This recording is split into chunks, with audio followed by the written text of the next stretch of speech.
The autumn morning arrived swathed in grey, a thick mist, clinging to the ancient stones of Street Catherine's chapel like a shroud, as if the very heavens understood the tragedy about to unfold within those hallowed walls. The air held that peculiar dampness of October, neither warm nor cold, but something suspended between seasons, between hope and resignation, carrying with it the scent of turning leaves and extinguished dreams. Inside the chapel, candles flickered with uncertain light against the pervasive gloom, their flames trembling as though they too sensed the wrongness of what was unfolding. Lady Eleanor Hartwig stood at the altar in a gown of ivory silk and Brussels lace, a creation that had taken 6 seamstresses 3 months to complete, each stitch a small prayer for happiness, each pearl button sewn with the tender assumption of a joyful future. The veil cascaded down her back in a waterfall of delicate tulle, and in her hands she clutched a bouquet of white roses, her mother's favorite, chosen to honor tradition and symbolize purity. She had stood there for 17 minutes, though it felt like 17 years, watching the chapel door with an expectation that grew more desperate with each passing moment. Behind her, the rustle of silk and the clearing of throats grew more pronounced, transforming from polite patience into something else, something that made her skin prickle with the first stirrings of alarm. The vicar shifted his weight from foot to foot, his prayer book held before him like a shield, his eyes darting between Eleanor and the door with increasing discomfort. She could hear the whispers beginning, soft as moth wings at first, then gaining strength and substance until they seemed to fill the very air around her. Where is Lord Pemberton? Surely he will arrive any moment. Perhaps the carriage has broken a wheel. How strange, how terribly, and terribly strange. Eleanor felt the truth settling over her slowly, like ice forming on a winter pond, starting at the edges and creeping inward until her entire chest felt frozen, her lungs struggling to draw breath through the crushing weight of realization. He was not coming. Thomas Pemberton, the man who had courted her for 18 months, who had recited poetry beneath her window and promised her the moon and stars, who had kissed her hand with such tender reverence and sworn before her father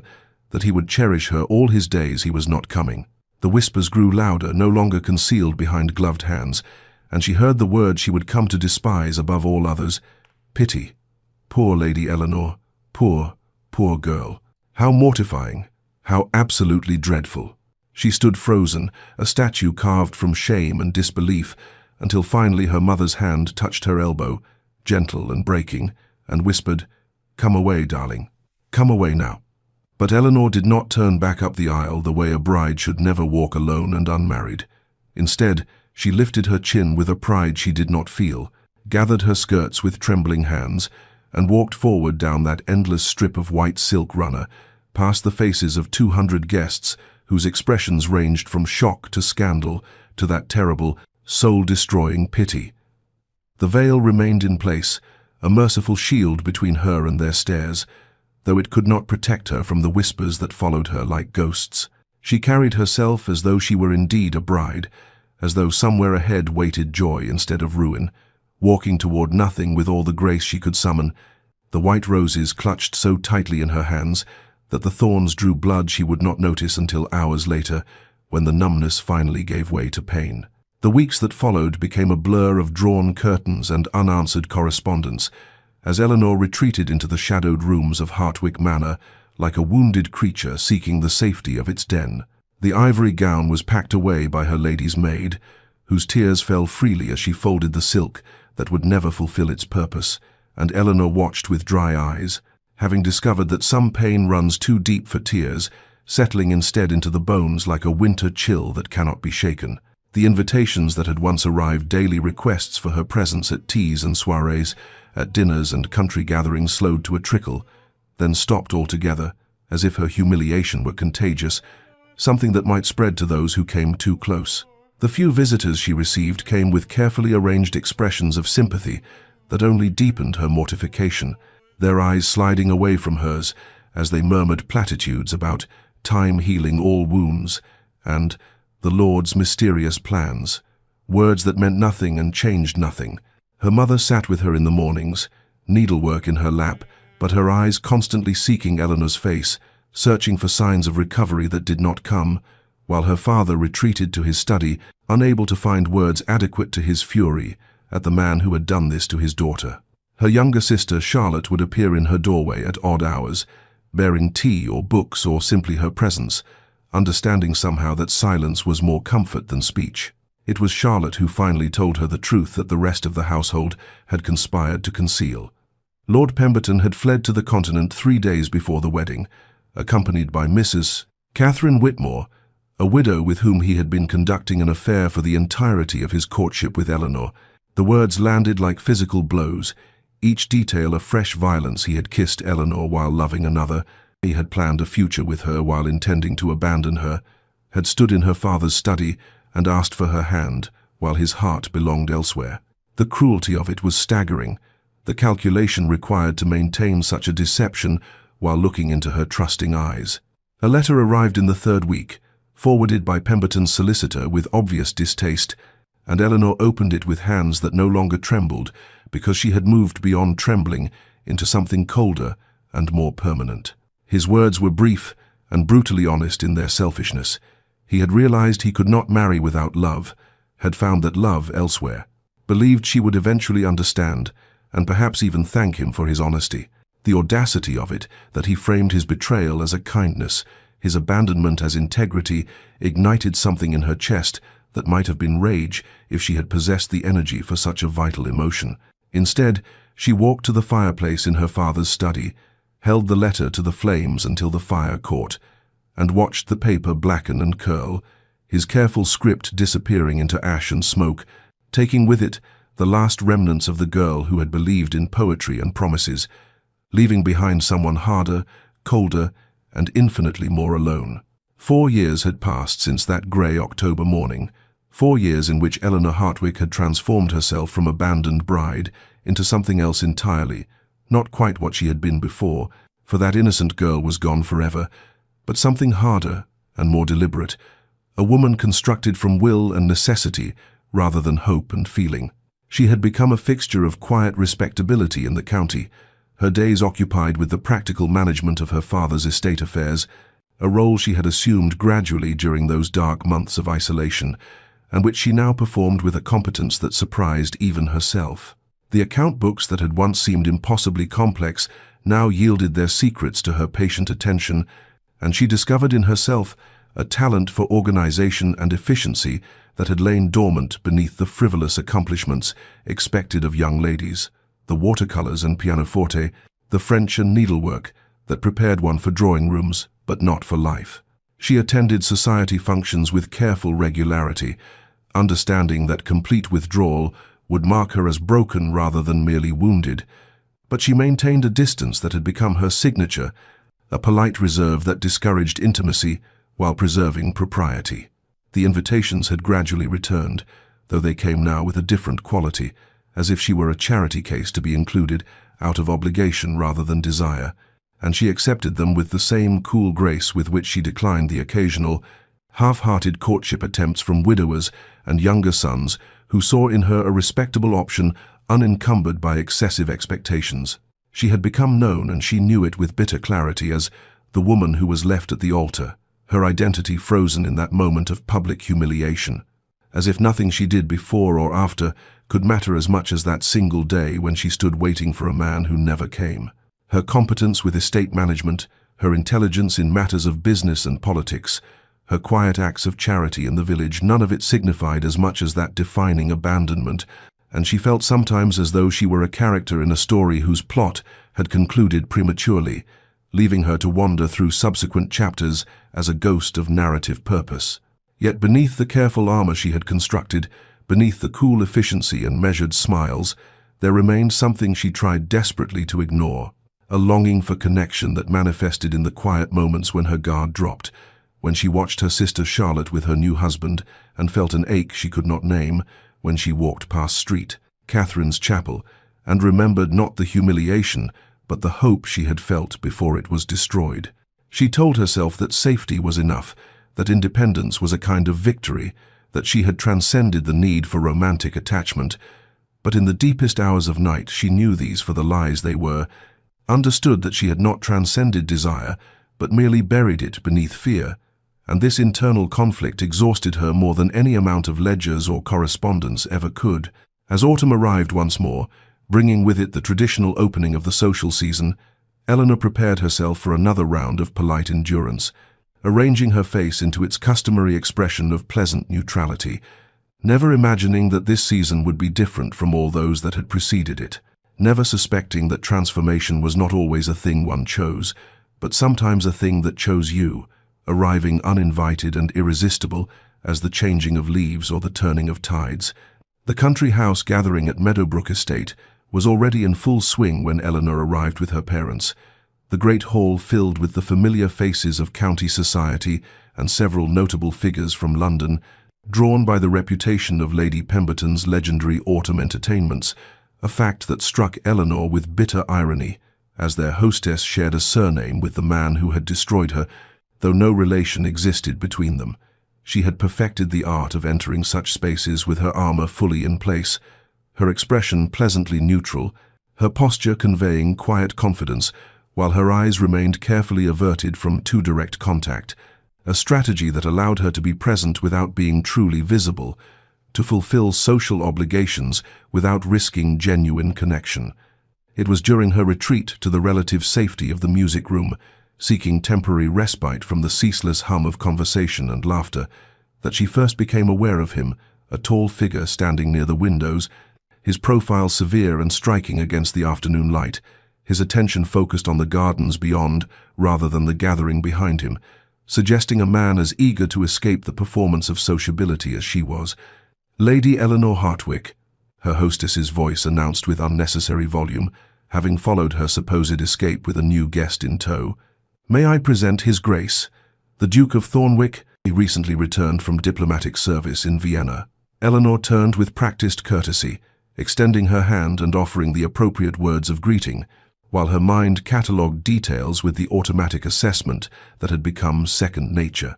Nathaniel Ashford, Duke of Thornwick, perhaps 35 years of age, known for his intellect and his reserve, being sought after by ambitious mothers, but apparently uninterested in the marriage market, his reputation suggesting a man more comfortable with treaties than with drawing-room conversation. His eyes were grey, she noticed, a clear, penetrating grey that seemed to look past surface appearances to something deeper, and when his gaze met hers, she felt an unexpected flutter of awareness that she immediately suppressed, recognizing it as dangerous, a betrayal of the careful distance she maintained. "Lady Eleanor," he said, his voice low and measured, absent the effusive charm that characterized so many men of his station, "Lady Pemberton mentioned you have been instrumental in managing the agricultural improvements at Hartwick Manor. I confess, I am more interested in discussing crop rotation than the weather, if you will forgive such unfashionable conversation." The surprise of it that he had sought her out, not as an object of curiosity or pity, but for her knowledge, that he had somehow learned of her work rather than her scandal, created a small crack in her armor, and she found herself responding with genuine engagement rather than polite deflection, their conversation turning to the challenges of modernizing estate management while preserving tenant welfare, to the new agricultural theories being debated in London, to the practical applications of scientific farming methods. He listened with focused attention,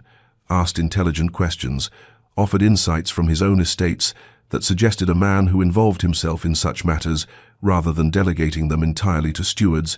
and Eleanor felt something she had not experienced in 4 years. Intellectual excitement, the pleasure of being understood as a thinking being rather than merely a decorative or tragic one. Their discussion lasted perhaps 20 minutes before duty and propriety demanded they return to the larger gathering, but as Eleanor moved away, she carried with her the memory of those grey eyes, watching her with something that looked remarkably like respect, and the unsettling awareness that something had shifted in her carefully controlled world, though she could not yet name what it was, or whether she welcomed or feared the change. The second encounter came 3 days later at Lord and Lady Ashworth's evening salon, one of those carefully orchestrated gatherings where political discourse was expected to mingle with cultural refinement, where the gentlemen discussed parliamentary matters over port, while the ladies were relegated to needlework and gossip. In an adjacent room, a division Eleanor had always found stifling, though she had learned to navigate it with the same careful neutrality she applied to all social situations. She had positioned herself near a window with a volume of poetry, creating the appearance of occupied contentment that discouraged conversation. When she became aware of his presence before she saw him, and some shift in the air or quality of attention that made her look up to find the Duke of Thornwick standing before her with an expression of what appeared to be genuine pleasure at the encounter. "Lady Eleanor," he said, his voice carrying that same measured quality she remembered, "I wonder if I might impose upon your intelligence. There is a matter of some political complexity being debated rather passionately in the other room, and I find myself curious about a perspective uncolored by masculine posturing and parliamentary ambition. The unexpectedness of it, the implicit acknowledgement that women's exclusion from such discussions represented a loss of valuable insight rather than natural order, created that same dangerous crack in her armor, and she found herself setting aside the poetry and engaging with his question about the proposed reforms to the poor laws, their conversation quickly deepening beyond the political specifics to questions of moral philosophy and social responsibility. He listened with an intensity that was almost unnerving, building upon her observations rather than dismissing or condescending to them, and she discovered in him a mind that valued complexity over easy answers, nuance over dogma, a quality of intellectual honesty that she had rarely encountered in drawing-room discourse. They had moved on to discussing a recent philosophical treatise when she became aware of the whispers, that familiar sound that had haunted her for 4 years, and caught the words, "Poor Lady Eleanor's misfortune," from Lady Haversmith's direction, followed by speculative murmuring about the Duke's attention to someone of her unfortunate history. The old shame rose in her throat, hot and choking, the reminder that she would never be simply Eleanor, simply a woman with thoughts and capabilities, but always the abandoned bride, the object of pity and gossip, and she felt herself beginning to withdraw, to retreat behind her careful walls. But Nathaniel, she had begun to think of him as Nathaniel rather than the Duke, though she would never speak his Christian name aloud, turned with a deliberate smoothness that suggested he had heard every word, addressing Lady Haversmith with perfect courtesy to inquire about her son's recent appointment, redirecting the conversation with such skill that the gossip was diffused without direct confrontation, protecting Eleanor from further scrutiny while allowing her to retain her dignity. When he turned back to her, his grey eyes held something that looked remarkably like understanding, and he said quietly, "I wonder, Lady Eleanor, if you might enjoy a turn in the garden. I find the air in here has become rather stale." It was an escape offered with perfect plausibility, a kindness extended without fanfare or expectation of gratitude, and Eleanor found herself accepting with a hesitant nod, surprised to discover that she was being treated not as a tragedy to be pitied, but as a person to be valued, and terrified by how much that simple distinction made her want to hope again. The garden at Ashworth House had surrendered to autumn's gentle decay, the formal beds still maintaining their structure, but softened by the season's melancholy beauty, rose petals scattered across gravel paths like abandoned confetti, the air carrying that peculiar scent of fading greenery and approaching winter, and of endings that promised eventual renewal, though the promise seemed distant and uncertain in the amber light of late afternoon. Eleanor walked beside Nathaniel along the perimeter path, acutely aware of the proper distance maintained between them, of the way her skirts whispered against the stone edging, of how the lowering sun cast their shadows long and separate across the grass, two distinct forms that occasionally merged when the path narrowed but never quite touched in reality, only in that projected darkness that seemed somehow more honest than their careful physical separation. Their conversation had shifted from the political and philosophical to something more personal, though still carefully guarded, and she found herself listening as he spoke of the particular loneliness of his position, how duty and expectation created a kind of isolation that crowds could not penetrate,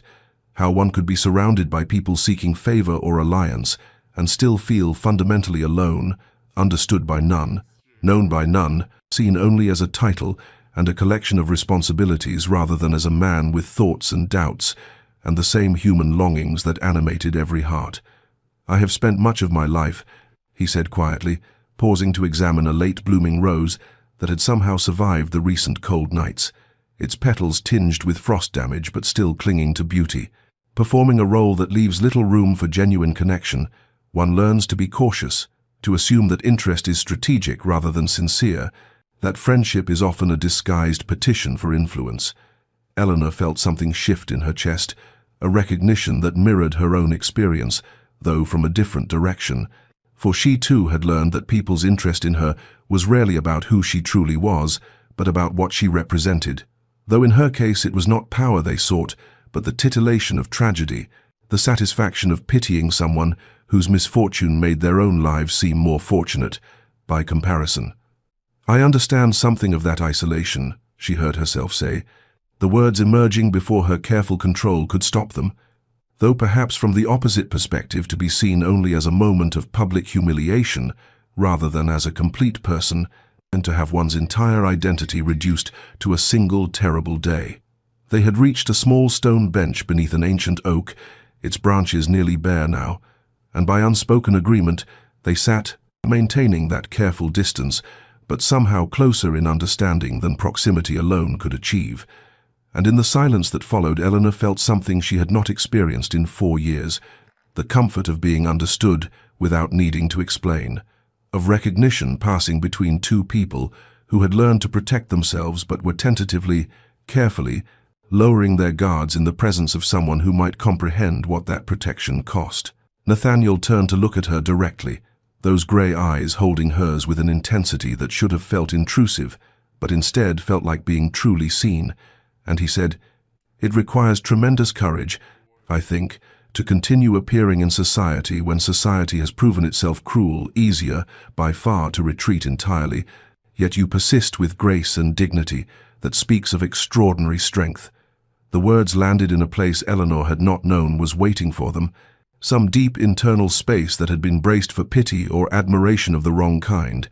But here instead was something different. Respect for a quality she had never named in herself, acknowledgement of a choice she had not realized she was making every time she entered a drawing room or accepted an invitation, the simple courage of refusing to disappear despite how much easier disappearing might have been. As they rose to return to the house,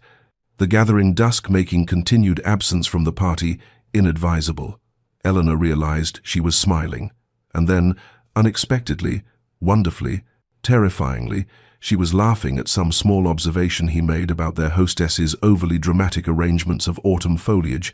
and the sound of her own genuine laughter startled her, for she could not remember the last time she had laughed without the sound being a performance of normalcy, a mask of ease covering the careful numbness beneath. Walking back through the garden with the lights of the house growing closer, Eleanor felt hope stirring against her will, dangerous and insistent as spring growth pushing through frozen ground. And with the hope came immediate terror, the visceral memory of what hoping had cost her before, the reminder that letting someone matter gave them the power to destroy, and that opening her carefully constructed armor even slightly might allow in not just light, but devastating pain. And she found herself simultaneously wanting to run toward this unexpected connection and to flee from it entirely, caught between the longing for something real and the fear that reality had already proven itself untrustworthy, that she was being foolish again, naive again, setting herself up for another humiliation that she might not survive twice. The weeks that followed the garden encounter at Ashworth House accumulated with a quiet inevitability that Eleanor found both thrilling and terrifying. As autumn deepened into the sharp clarity of approaching winter, and the Duke of Thornwick became an increasingly frequent presence in her carefully ordered life, his visits to Hartwick Manor, ostensibly concerned with matters of business with her father, questions about land management practices, inquiries about a particular breeding line of sheep that Lord Hartwick had developed, requests for introductions to the estate's remarkably efficient steward. But Eleanor was not so naive as to believe these consultations required the personal attention of a duke, nor that they necessitated the books he began leaving for her. Volumes of philosophy and poetry that appeared in the drawing room with her name inscribed on small cards in his precise, elegant hand, in selections that revealed he had been paying attention to their conversations with a care that made her chest tighten with equal parts warmth and fear. Her sister Charlotte noticed first, of course, appearing in Eleanor's chambers one evening, with eyes bright with suppressed excitement, to declare that the Duke had called 3 times in a single week, and surely Eleanor must see what that meant, must understand that a man of his position did not make such efforts without serious intent, and their mother began displaying that particular quality of cautious hope that Eleanor found almost unbearable, as though she feared that naming the possibility aloud might cause it to dissolve like morning mist, leaving only disappointment in its wake. Eleanor herself moved through these weeks in a state of hypervigilance, examining every gesture and word for signs of eventual betrayal, watching for the moment when Nathaniel's interest would wane or reveal itself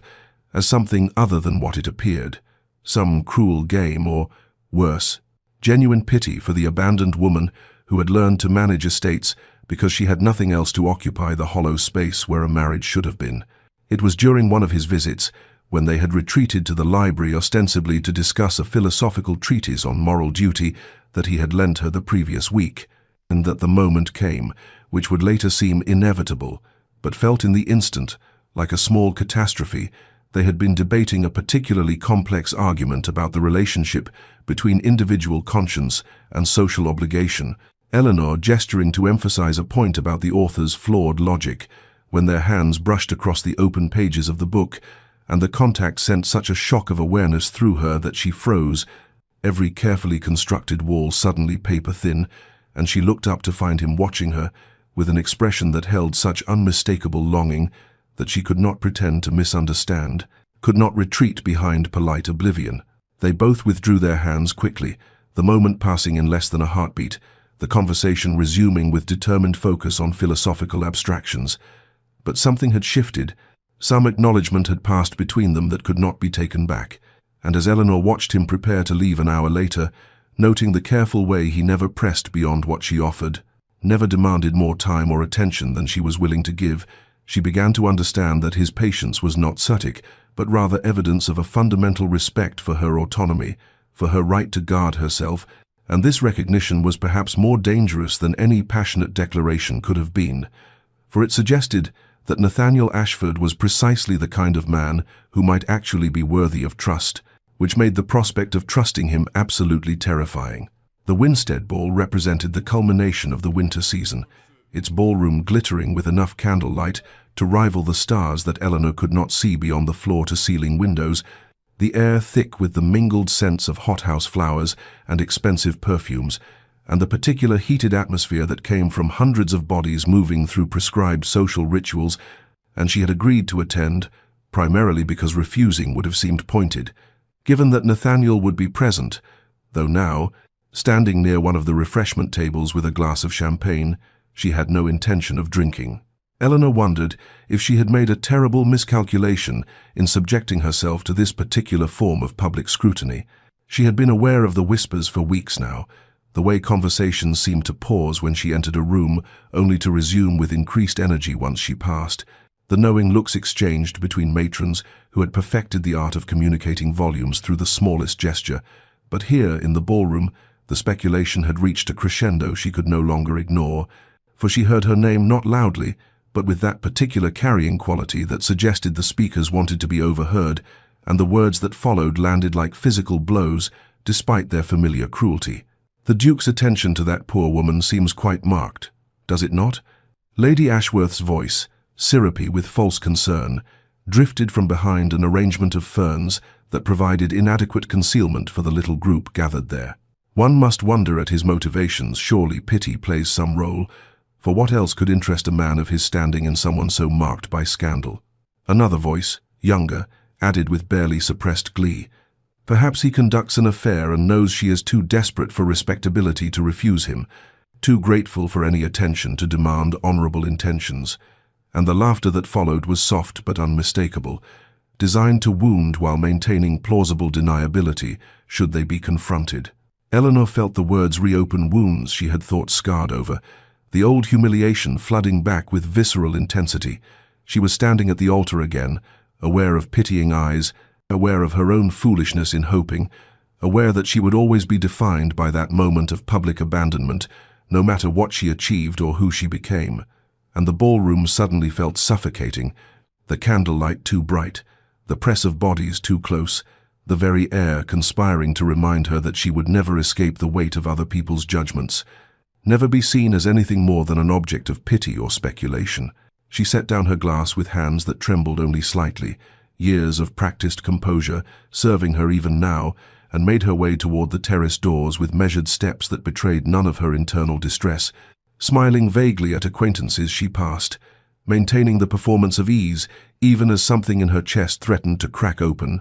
and only when she reached the cold November air of the terrace did she allow herself to lean against the stone balustrade, fighting tears that would ruin her carefully applied cosmetics and provide more fodder for tomorrow's gossip, breathing deeply of air that smelled of dying leaves and approaching winter, and the promise of bleakness that matched her suddenly desolate internal landscape. She did not hear him approach, so lost was she in the effort to rebuild her composure, but then Nathaniel's voice came from beside her, quiet and concerned. "Eleanor, what has happened?" And she could not bring herself to look at him, and could not bear to see pity, or worse confirmation, that the whispers held truth in those grey eyes that had begun to mean too much to her despite every protection she had tried to maintain. "It is nothing," she managed, her voice not quite steady, merely the usual observations that follow women in my position. But he moved closer, not touching but present, solid, real, in a way that made her want simultaneously to lean into his strength and to flee from the danger of depending on it. "I perceive it is not nothing," he said carefully, and there was something in his tone, a barely controlled anger that was not directed at her, that made her finally turn to face him, finding his expression set in lines of cold fury that transformed his usually composed features into something almost frightening in its intensity. Though she understood instinctively that the anger was protective rather than threatening, directed outward rather than toward her. He held her gaze for a long moment before speaking again, his words deliberate and weighted with absolute conviction. "I have never acted from pity in my life, Lady Eleanor, and I do not intend to begin now. Whatever speculation occurs in that ballroom is the province of small minds seeking entertainment, and I will not allow their judgment to determine my actions or, I hope, yours." And Eleanor felt something shift in her chest, the careful walls she had maintained developing fissures through which dangerous hope began to seep, despite her best efforts to contain it, though fear still dominated, still whispered that hoping again would only lead to greater devastation than she had already survived. The information reached Nathaniel Ashford in the manner of most consequential revelations, not through deliberate seeking, but through the casual conversation of a well-meaning acquaintance who assumed he already possessed knowledge that would, in fact, alter the entire landscape of his understanding. He had been at his club, reviewing correspondence over a glass of port he had no particular interest in drinking, when Lord Wetherby settled into the adjacent chair with the comfortable familiarity of old friendship and remarked, almost as an aside, that it was remarkable to see Lady Eleanor Hartwick venturing into society again with such composure, considering the absolute devastation of that business with Pemberton 4 years ago, and when Nathaniel's carefully neutral expression betrayed nothing, Wetherby continued with the assumption of shared knowledge, describing in detail how the woman Nathaniel had been courting with such careful patience had been left waiting at the altar of St. Catherine's Chapel while her intended groom fled to the continent with his mistress, how she had stood there in her wedding gown as the minutes accumulated into undeniable absence, how she had finally walked down that aisle alone while guests whispered and pitied, and Nathaniel felt something cold and terrible settle in his chest, not pity, never pity, but rather a fury so intense he had to focus on keeping his hands steady around his glass, a protective rage directed at a man he had never met, but whose cruelty suddenly explained everything about Eleanor's careful walls, her hypervigilance, her fear of hoping, and more than that, revealed the extraordinary courage it required for her simply to exist in the society that had witnessed her humiliation, to attend balls and dinners and country house gatherings where she knew herself to be defined by that single devastating moment, to smile and converse and maintain composure while carrying the weight of public judgment and private pain. He excused himself from Wetherby's presence with some vague explanation his friend seemed to accept, returning to Thornwick House with his mind racing through every interaction he had shared with Eleanor, reinterpreting each hesitation and withdrawal through this new lens of understanding, seeing now that her wariness was not some general feminine caution, but rather a specific, earned knowledge that promises could be broken and hope could become the instrument of one's own destruction. And he sat in his study long into the night, staring at the fire and thinking of her standing at that altar, thinking of the humiliation and pain she had endured, thinking of the man who had inflicted such cruelty and feeling a cold fury that would have frightened him had he been capable of examining it objectively, but mostly thinking of Eleanor herself, of the strength it took to rebuild a life from such ruins, to risk even the small vulnerabilities she had offered him, despite knowing exactly how devastating betrayal could be. When he called at Hartwick Manor the following afternoon, he came with absolute resolve that his demeanor would not change, that she would see no pity in his expression or manner, that he would give her no reason to believe this knowledge had altered his regard in any way, except perhaps to deepen his respect for her resilience and his determination to prove himself worthy of her trust. And when Eleanor received him in the drawing-room, he watched her face carefully, saw the guarded assessment in her eyes as she tried to determine whether he had heard, whether he now knew her shame, and he responded by treating her exactly as he always had, with respect and careful attention, and the kind of regard that recognized her as a complete person rather than a tragedy to be pitied. He had not planned to invite her to accompany him on his visit to the Thornwick tenants who had recently welcomed their fourth child, but in the moment it seemed the perfect demonstration that his knowledge changed nothing of substance between them, and when he extended the invitation, treating her as a partner whose opinion and presence he valued rather than a fragile creature requiring protection,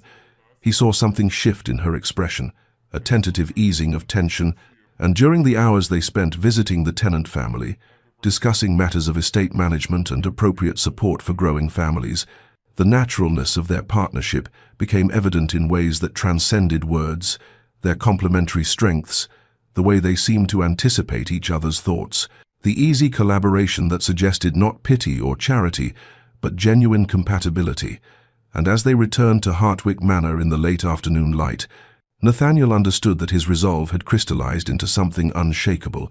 He would court Eleanor Hartwick with such consistency and patience that she would come to understand that not all men were Pemberton, that some promises were kept, that trust, though terrifying, could sometimes be deserved. Winter had arrived with its stark beauty, the landscape transformed into something both austere and magnificent, bare trees, etching black lines against skies that held the peculiar brightness of coming snow, the gardens at Hartwick Manor stripped to their essential architecture, revealing bones that summer's abundance had concealed, and Nathaniel had called on Eleanor with such regularity over the preceding months that her family no longer remarked upon his visits, though her mother's hopeful glances and her sister's barely suppressed excitement suggested they understood the significance of his consistent presence, even if no formal understanding had been announced. And on this particular afternoon, Eleanor had received him in the library where they had spent so many hours in comfortable conversation, the fire crackling in the hearth, and the winter light filtering through the windows with that quality of illumination that seemed both cold and crystalline, and they had been discussing some matter of estate management, the comfortable discourse of shared interests and complementary perspectives, when Nathaniel's demeanor shifted in a way Eleanor perceived immediately, a subtle change in his posture and expression that signaled the conversation was moving into territory more personal and infinitely more dangerous. He had set down his teacup with deliberate care, his grey eyes meeting hers with an intensity that made her breath catch even before he began to speak, and when the words came they were measured and careful, chosen with the precision she had come to recognize as characteristic of his approach to all consequential matters. Lady Eleanor, I hope you know that my regard for you has grown over these months into something I can no longer contain within the boundaries of friendship. I have come to understand that what I feel is admiration, certainly, but more than that, affection of the deepest kind, and I find myself unable to imagine a future that does not include your presence, your partnership, and your companionship in all the years to come. He continued speaking, his proposal unfolding with careful logic that emphasized partnership and mutual respect, speaking of their shared interests and compatible temperaments, of his desire for a union built on intellectual equality and genuine regard rather than mere social convenience. And Eleanor heard the words as though from a great distance, her mind suddenly unable to process their meaning, even as her body responded with visceral terror. Her hands began to tremble, her chest constricting with the familiar sensation of panic, the room seeming to tilt and spin as memory overwhelmed present reality. And she was standing at the altar again, dressed in white satin and Brussels lace, waiting for a man who would never come, aware of whispers and pitying glances, aware of her own foolishness in believing promises that proved worthless, and the shame and humiliation of that day crashed over her with such force that she could not speak, could not breathe, could not do anything but sit frozen, while Nathaniel's carefully constructed proposal hung in the air between them like something beautiful and terrible and absolutely impossible to accept. She saw his expression shift from hopeful expectation to immediate concern, his instinctive movement toward her checked by some intuitive understanding that proximity might worsen rather than ease her distress, and he said something, words she could not quite process through the roaring in her ears, his voice gentle and careful, giving her space, offering release from the expectation of immediate response, and Eleanor found herself standing, though she had no memory of rising, found herself moving toward the door with jerky, uncoordinated movements that betrayed the complete dissolution of her usually impeccable composure, and Nathaniel made no move to stop her, simply stood watching with an expression of such concerned gentleness that it somehow made everything worse, made the terror more acute, because she wanted desperately to say yes, even as every instinct screamed that hoping again would lead only to greater devastation than she had already survived. And she fled the library without speaking, leaving him standing alone beside the fire, while her mind waged war against her heart, desire battling terror in a conflict that left her breathless and shaking as she reached her room and closed the door against the world and the dangerous, beautiful, absolutely impossible future he had offered her. Eleanor reached her room and closed the door with trembling hands, leaning against the solid wood, as though it might hold back, not just the world, but the torrent of emotion, threatening to overwhelm her entirely, and through the window she could see snow beginning to fall in thick, silent flakes that transformed the familiar landscape into something alien and strange, covering the gardens and pathways with white that seemed both pure and suffocating. And she moved to the window seat with unsteady steps, pressing her forehead against the cold glass, while her mind replayed Nathaniel's proposal in endless, torturous repetition, his careful words, his sincere expression, the hope she had seen in his grey eyes, before her panic had driven her from the room, and beneath his voice she heard the echo of other promises, felt the ghost of that day 4 years ago when she had stood in white satin and believed herself beloved, when she had waited at the altar with her heart full of naive hope, while minutes accumulated into certainty that she had been abandoned, left standing before God and society as a monument to misplaced trust and foolish faith. And the terror that gripped her now was not rational or reasoned, but rather visceral and complete, the bone-deep certainty that hoping again would lead only to greater devastation, because this time she would know better, this time she could not claim the excuse of innocence, and if Nathaniel proved false, if he left her as Pemberton had left her, she would have only herself to blame for being stupid enough to believe that promises meant anything, that affection could be trusted, that a man's regard might actually prove constant rather than convenient. She could imagine it with terrible clarity, standing at St. Catherine's Chapel again, dressed in another wedding gown, watching the minutes pass while guests whispered with renewed pity, hearing them say that poor Lady Eleanor should have known better, that clearly there was something wrong with her if 2 men found her unworthy of keeping their promises, and the humiliation would be unbearable this time, because it would be compounded by her own culpability in hoping, in trusting, in allowing herself to believe that she might deserve happiness. And yet even as these thoughts spiraled through her mind with increasingly frantic intensity,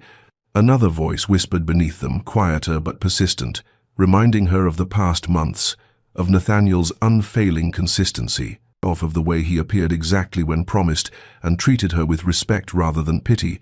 of how their partnership felt natural and right in ways that her engagement to Pemberton never had, even when she was too naive to recognize the difference, of the intellectual companionship and comfortable silences that suggested compatibility deeper than mere social convenience, and she did not know which voice to believe, which truth to trust, and the conflict left her breathless and shaking as the snow continued to fall beyond the window, accumulating in drifts that would make the roads impassable and that would trap her in this moment of indecision as surely as her fear trapped her between desire and terror.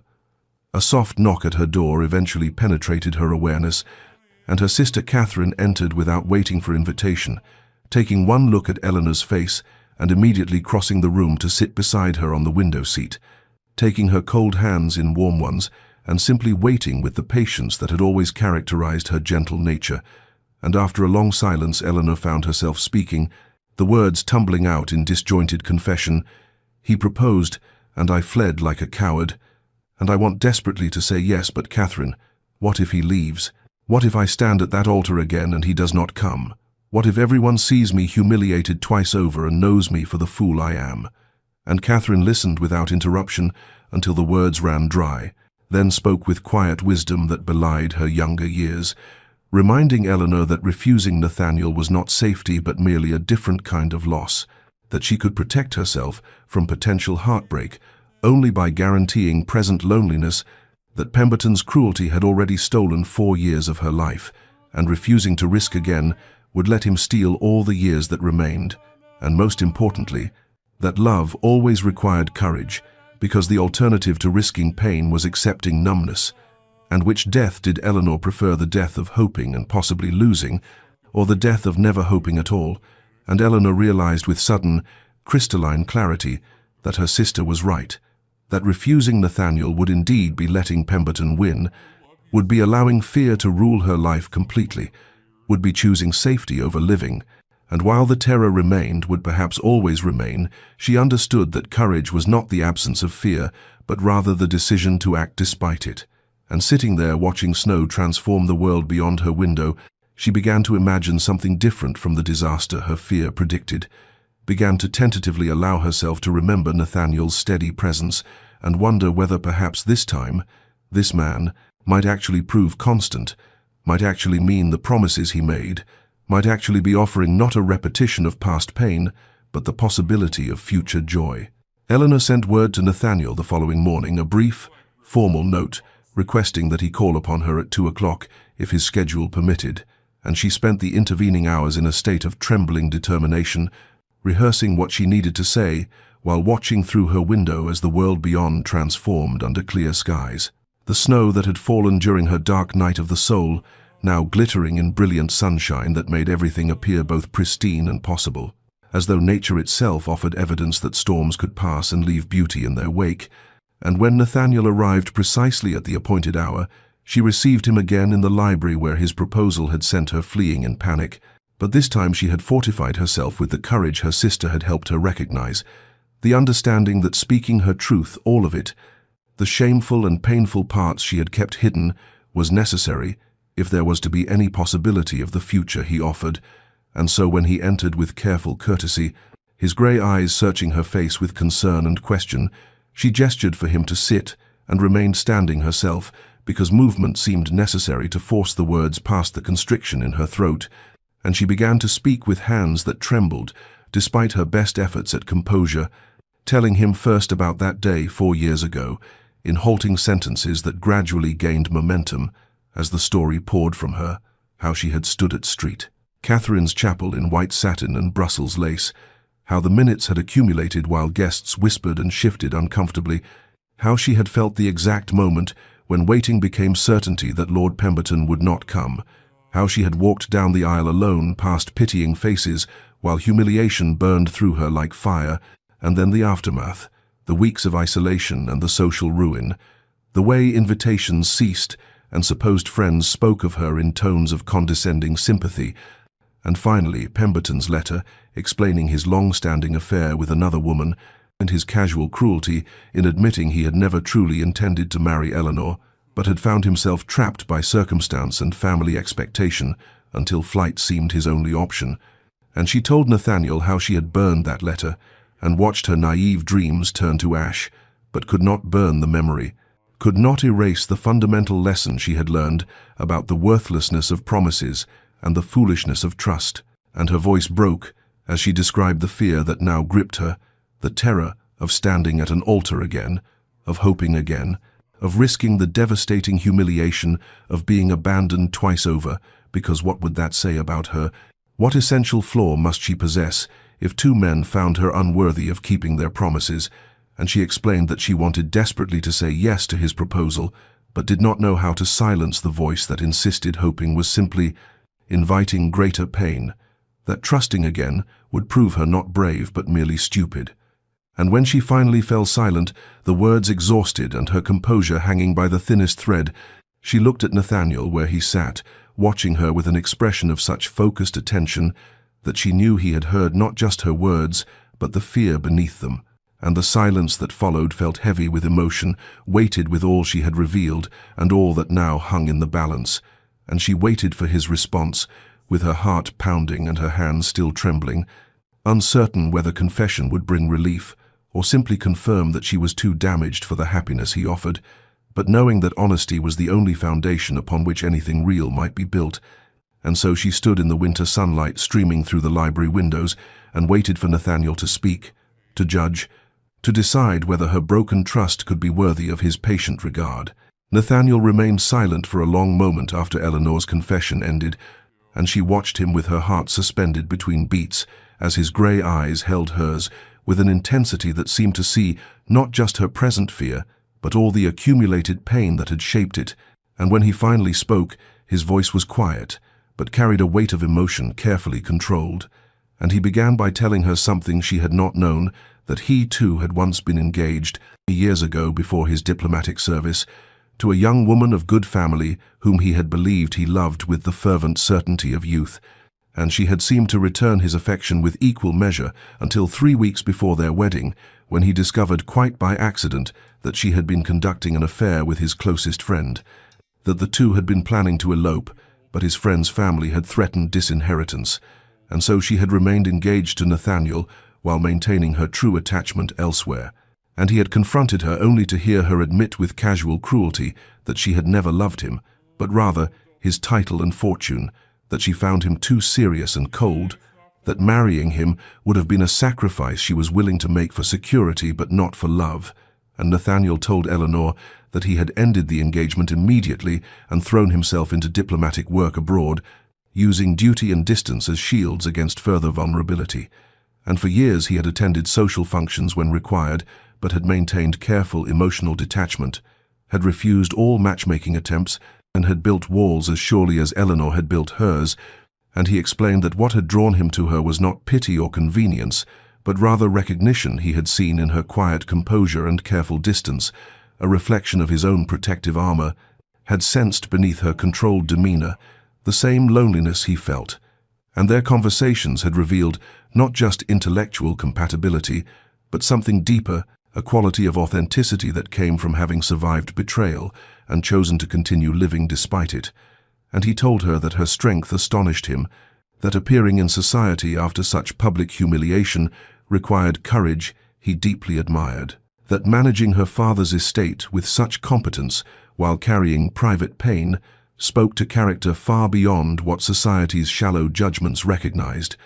And then his voice dropped even lower as he said the words that would echo in Eleanor's memory forever after.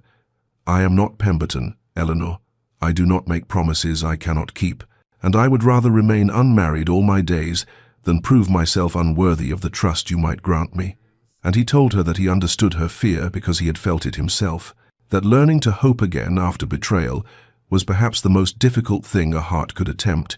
and so he would not press her for an immediate answer or demand that she set aside years of protective caution simply because he asked it, but instead he proposed that they have a long engagement, months or even a year if she required it, with no public announcement, no societal pressure, simply time for her to observe his consistency, to test his promises against his actions, to become certain in her own mind and heart that he meant what he said, and if at any point she wished to end the engagement, she would be free to do so without consequence or recrimination. And Eleanor found that tears were sliding down her cheeks as he spoke, years of held emotion finally releasing, and she realized that she was crying not from fear now but from something more complex, relief that he understood, gratitude that he offered patience rather than pressure, and beneath it all the tentative, fragile, terrifying whisper of hope that perhaps this time, this man, might actually prove constant, might actually mean his promises, might actually be offering not a repetition of past betrayal, but the possibility of future joy. And she managed to nod, though she could not yet speak, accepting his offer of time, not saying yes, but crucially not saying no either.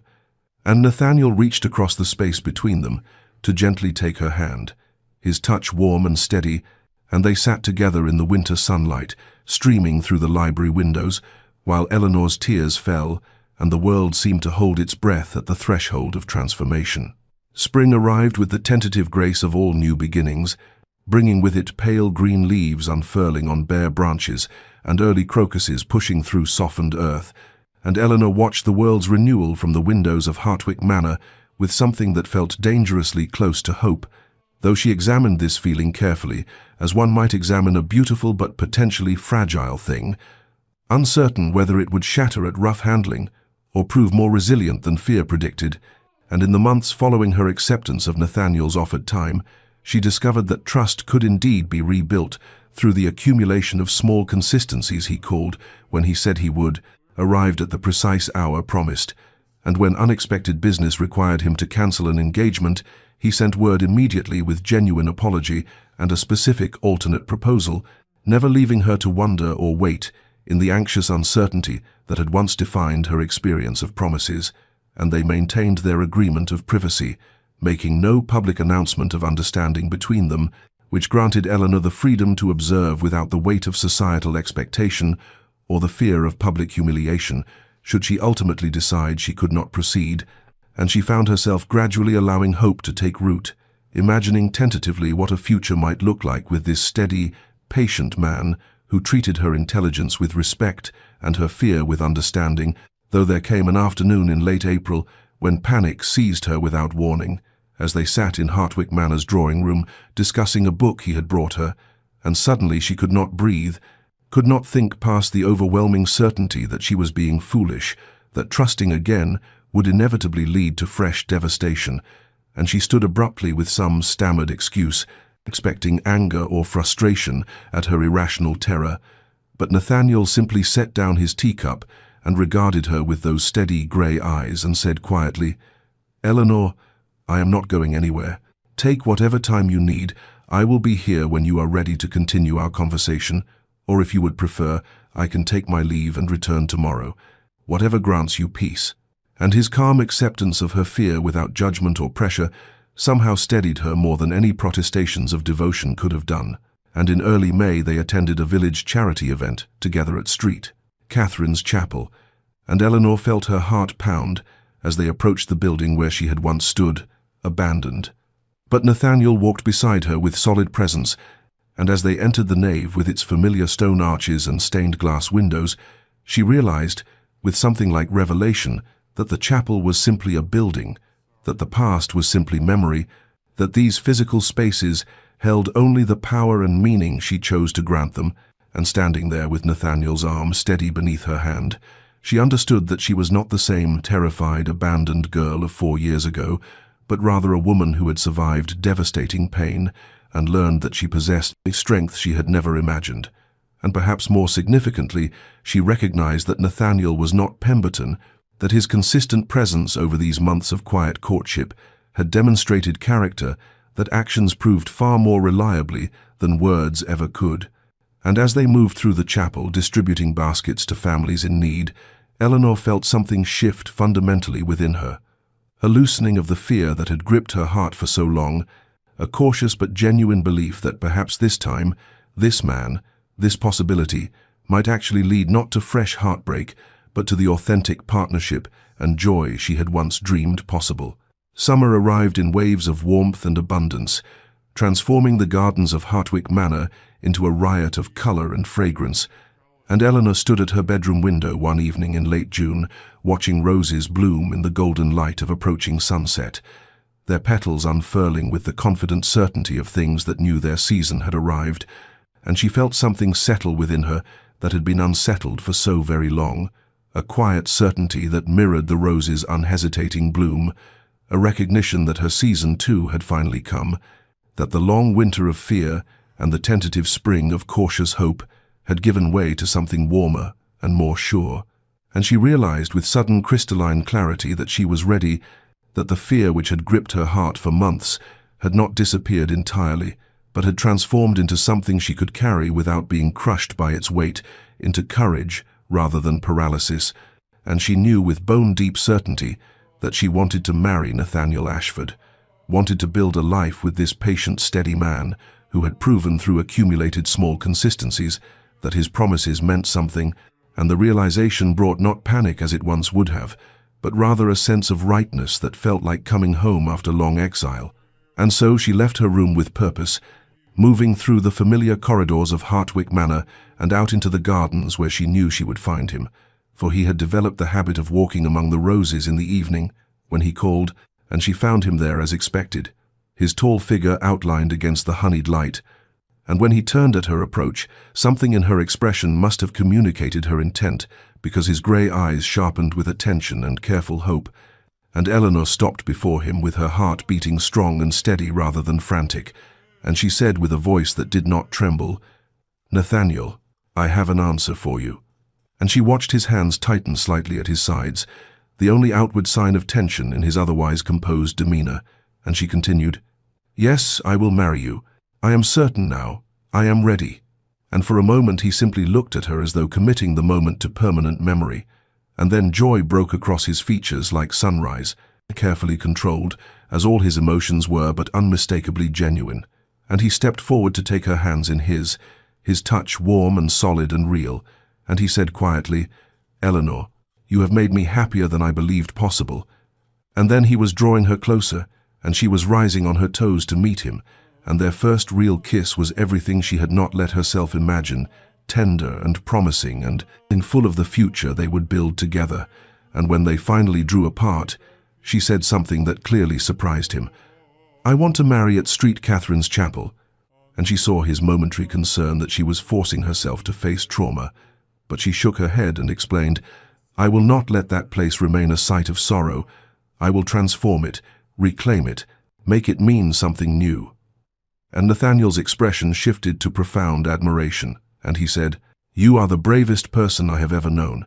And they stood together in the summer garden as the light faded to rose and gold, planning a future that felt not like naive dreams, but like solid ground beneath their feet. Eleanor's decision to marry at St. Catherine's Chapel required explanation, for Nathaniel's initial response had been immediate concern that she was forcing herself to confront trauma before she was ready, that she was attempting to prove something to society or to herself through sheer force of will rather than genuine healing. But she took his hands in hers there in the summer garden and explained with quiet conviction that this was not about forcing anything, but rather about reclaiming what had been stolen from her, that she would not allow that beautiful old chapel with its stone arches and jeweled light to remain forever in her mind as the site of her greatest humiliation, that she refused to grant Pemberton's abandonment the power to transform a sacred space into a place of permanent pain. And as she spoke, Nathaniel's expression shifted from concern to profound admiration, for he understood that this was not the decision of a woman running from her past, but rather one who had decided to face it directly and transform its meaning through the creation of new and better memories. And he said quietly that he would support whatever she decided, that they could marry anywhere or nowhere as long as they married, but that if she chose St. Catherine's, he would stand beside her with pride and joy. And in the days that followed, they began to plan a ceremony that would be intimate rather than grand, including only those people who had truly supported Eleanor through her darkest time rather than the obligation invitations and social climbing guests who had witnessed her first intended wedding. And when Eleanor told her parents of her decision, her mother wept with a complicated mixture of joy at the engagement and emotional recognition of her daughter's courage, while her father embraced her with fierce pride and said that she had become a woman of greater strength than he had ever imagined possible. And her sister Catherine responded with such enthusiastic support that Eleanor found herself laughing at the torrent of wedding planning suggestions, though they kept the plans simple and personal rather than elaborate. And there came an afternoon in July when Eleanor drove alone to St. Catherine's Chapel, asking her driver to wait while she entered the quiet nave by herself. And she stood in the precise spot where she had stood 4 years earlier in her elaborate gown, with her heart full of naive hope, waiting for a man who would never come. And the memory rose sharp and painful as it always did in this space.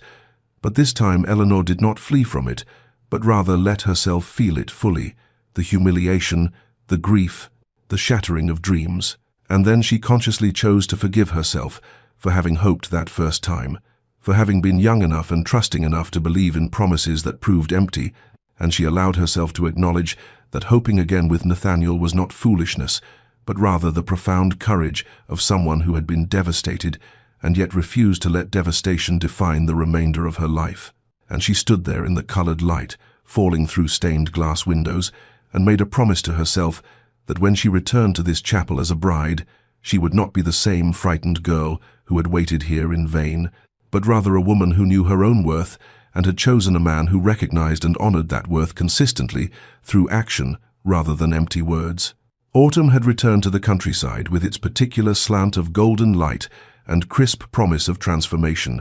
and on a morning in late September, 4 years almost to the day since that grey dawn, when Eleanor had waited at an altar for a man who never came, she stood once more in her bedroom at Hartwick Manor, preparing to become a bride.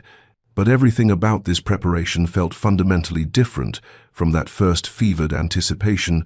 for where once there had been frantic hope and nervous excitement, now there existed a deep, calm certainty that settled in her bones like bedrock. And her gown reflected this transformation, being simpler in design than the elaborate confection she had worn before, made of ivory silk that fell in clean, elegant lines without excessive ornamentation, as though the dress itself understood that she no longer needed artifice or decoration, but could stand in her own essential truth. And as her mother fastened the small pearl buttons at her back,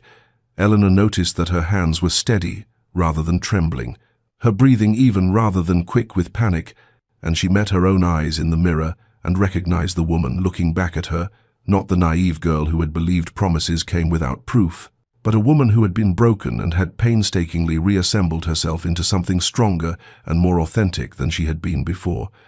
And when her father came to collect her, his eyes filled with tears as he said she had never looked more beautiful, though Eleanor knew he meant not her appearance, but rather the quality of peace that emanated from her, the visible evidence of hard-won healing.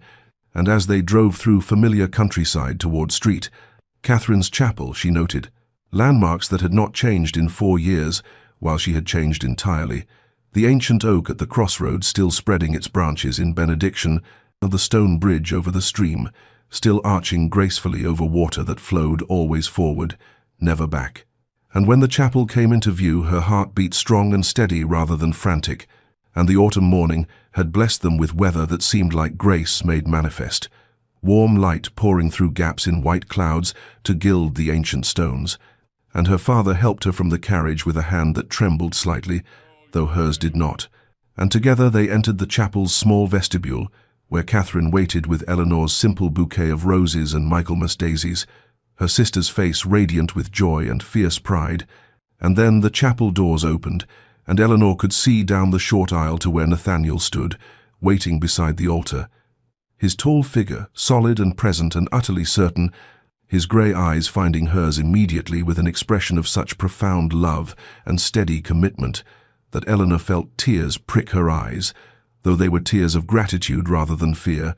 and as she walked forward on her father's arm, she was acutely aware of the profound difference between this moment and that terrible morning 4 years ago. For then she had walked toward empty space and broken promises, while now she walked toward a man who had proven through countless small consistencies that his word meant something, that his presence could be relied upon, and that he would not vanish like morning mist when tested.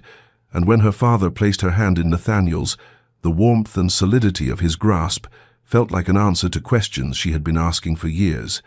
and she knew with absolute certainty that she was finally, truly chosen. The ceremony began with such quiet simplicity that it felt almost like a prayer rather than a public declaration, and as Eleanor stood beside Nathaniel before the vicar, she was acutely aware of the faces gathered in the pews behind them,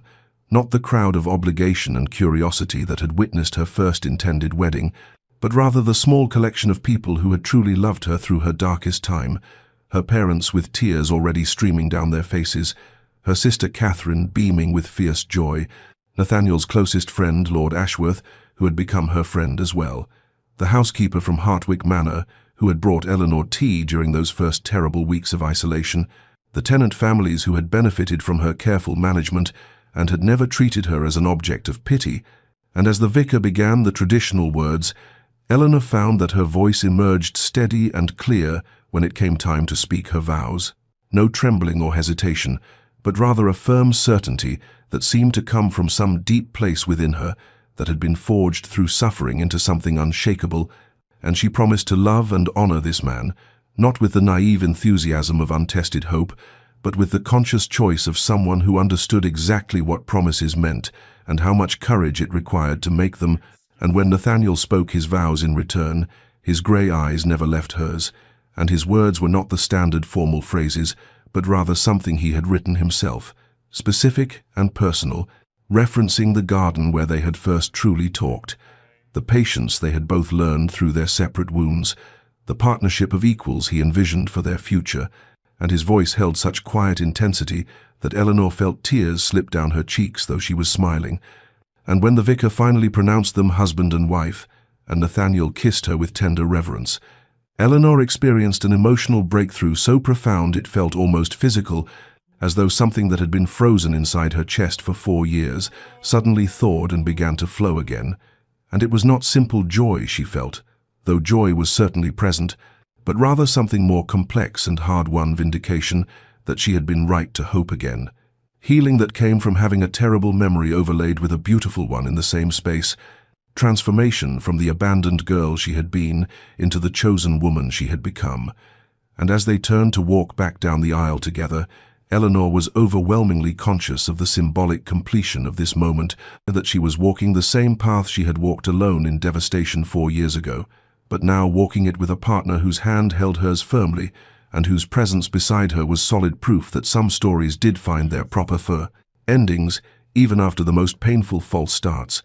And when they emerged from the chapel into autumn sunlight that had broken through the morning clouds, with almost theatrical timing, Eleanor paused and turned to look back at the ancient stone building, and she consciously released the ghost of that grey morning when she had stood inside alone and humiliated. Let it dissipate like smoke into the golden air, and she understood that Catherine's chapel would never again hold power over her as a site of trauma, but had been reclaimed as simply a beautiful old building where she had once suffered but had ultimately triumphed. And Nathaniel squeezed her hand gently, as though he understood exactly what this moment meant to her. And together they walked toward the carriage that would carry them forward into their future, leaving the past finally and fully behind them where it belonged.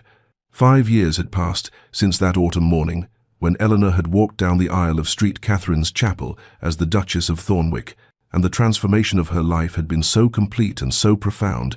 that sometimes she had to pause and remind herself that the anxious, guarded woman she had been was the same person as the woman she had become. And on a warm afternoon in late summer, she stood in the gardens of Thornwick Estate, watching her children play among the rose beds that she herself had redesigned. 3-year-old James chasing butterflies with the serious concentration he had inherited from his father, while baby Caroline dozed in her nurse's arms in the dappled shade of an ancient oak, and Eleanor felt a contentment so deep it was almost painful in its intensity,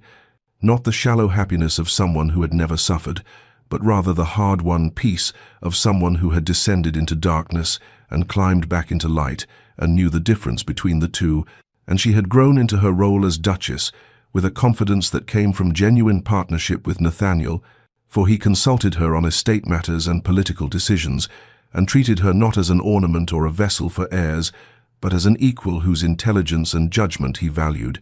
and the household staff respected her because she had earned that respect through competence and fairness,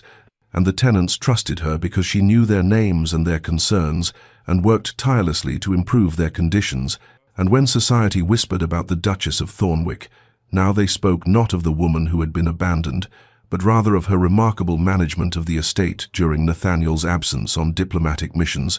her clever solutions to agricultural problems, her kindness to those in need. And that afternoon, as Eleanor stood in her garden, a carriage arrived bearing a young woman she had met briefly in London, Lady Beatrice Weston, whose face bore the particular pallor and brittle composure that Eleanor recognized immediately as the mask of recent social devastation, for Beatrice's engagement had been broken under scandalous circumstances, and she had come to Thornwick at Eleanor's gentle invitation to escape the worst of London's gossip, and Eleanor received her with warmth and without questions, understanding that what the girl needed most was simple acceptance without judgment, and over tea in the drawing room. Beatrice's composure finally cracked, and she spoke haltingly of her humiliation and her fear that she would never recover, that her life was effectively over at 22,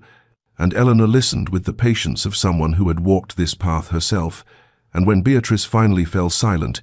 Eleanor spoke quietly of her own experience, not in dramatic detail but with simple honesty, and she told the younger woman that the pain she felt was real and valid, and should not be diminished, but that it would not last forever.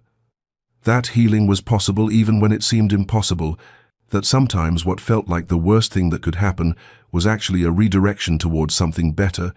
and Beatrice looked at her with dawning hope, as though Eleanor's very existence was proof that survival was possible. And later that evening, when the children had been put to bed, Eleanor and Nathaniel sat together in the library, in the comfortable silence of two people who did not need constant conversation to feel connected, and he looked up from the correspondence he was reading to study her face, with an expression of such enduring love that Eleanor felt her heart expand, as it still did after 5 years of marriage, and he said simply that watching her counsel Beatrice had reminded him of why he had fallen in love with her in the first place, her strength and compassion, and refusal to let suffering make her bitter, and Eleanor crossed to him and took his hand and reflected aloud that she was grateful for all of it, even the pain, because that terrible day at Street, Catherine's chapel had set her on a path that led eventually to this room, this man, this life, and she understood now that sometimes the worst heartbreak was necessary to break open the places where real love could eventually take root.